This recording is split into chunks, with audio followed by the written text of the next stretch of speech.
ఆమెను అదృష్టం అందరంలో కూర్చోబెట్టింది. అయితే ఆమె బుద్ధి బురదలోకి నెట్టేసింది. ఓ ఐఏఎస్ అధికారిని భర్తగా పొందిన ఆమె ఓ గ్యాంగ్స్టర్ మోజులో పడిపోయింది. భర్తను వదిలేసింది. ఆ తర్వాత ఆమె జీవితం ఏమైంది?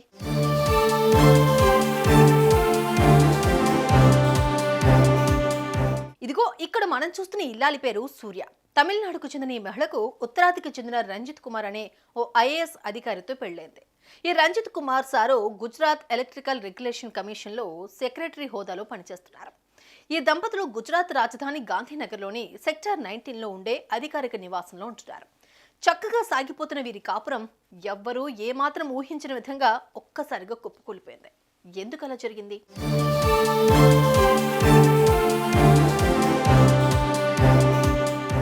ఎలా ఏర్పడిందో, ఎక్కడ ఏర్పడిందో కానీ సూర్యకు తమ రాష్ట్రానికి చెందిన హైకోర్టు మహారాజా అనే ఓ గ్యాంగ్స్టర్తో పరిచయం ఏర్పడింది. తను ఓ బాధ్యత గల అధికారి భార్యని అన్న విషయం కూడా మరిచిపోయి సూర్య అతనికి తన ఫోన్ నెంబర్ ఇచ్చింది. ఆ తర్వాత ఇద్దరి మధ్య వాట్సాప్ చాటింగ్ మొదలైంది. వాయిస్ కాల్స్ కాస్త వీడియో కాల్స్ అయ్యాయి. ఆ చాటింగ్లు, మీటింగ్లు కేవలం 3 నెలల పాటు మాత్రమే కొనసాగాయి.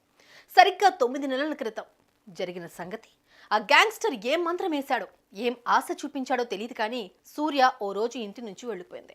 ఆ గ్యాంగ్స్టర్తో కలిసి ఎక్కడికో వెళ్ళిపోయింది.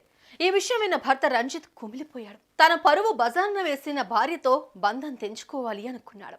ఓ ఐఏఎస్ అధికారిగా ఎంత మంచి పేరు సంపాదించుకున్నారో చెత్త పనికి పాల్పడిన భార్య వల్ల అంత నవ్వుల పాలైపోయాడు.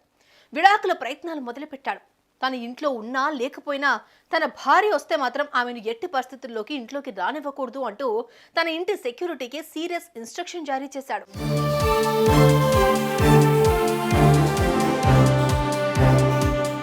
అటు గ్యాంగ్స్టర్తో తమిళనాడులో సీక్రెట్గా కాపురం పెట్టిన సూర్యకు కొద్ది రోజుల తర్వాత ఓ విషయం తెలిసిందే.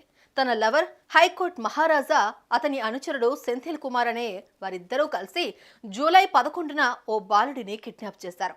అతన్ని విడిచిపెట్టాలంటే 2 కోట్ల రూపాయలు ఇవ్వాలన్న వారి దౌర్జన్యం గురించి పోలీసులకు రిపోర్ట్ అందింది. వెంటనే అలర్ట్ అయిన పోలీసులు ఆ బాలుడిని రక్షించారు. హైకోర్టు మహారాజా గ్యాంగ్ను బంధించేందుకు వేట మొదలుపెట్టారు.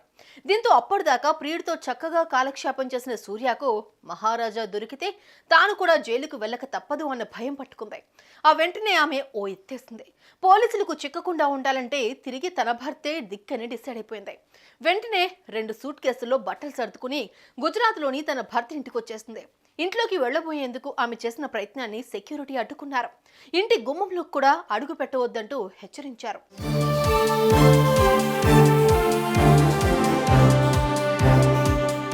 ఈ పరిణామాన్ని ఏమాత్రం ఊహించని సూర్య నిర్ఘాంతపోయింది. ఇక తన పప్పులు ఆ ఇంట్లో ఉడకవని అర్థమైపోయింది. దీంతో ఇంటి ముందే తాను ముందుగానే తెచ్చుకున్న పురుగుల మందు తాగేసింది.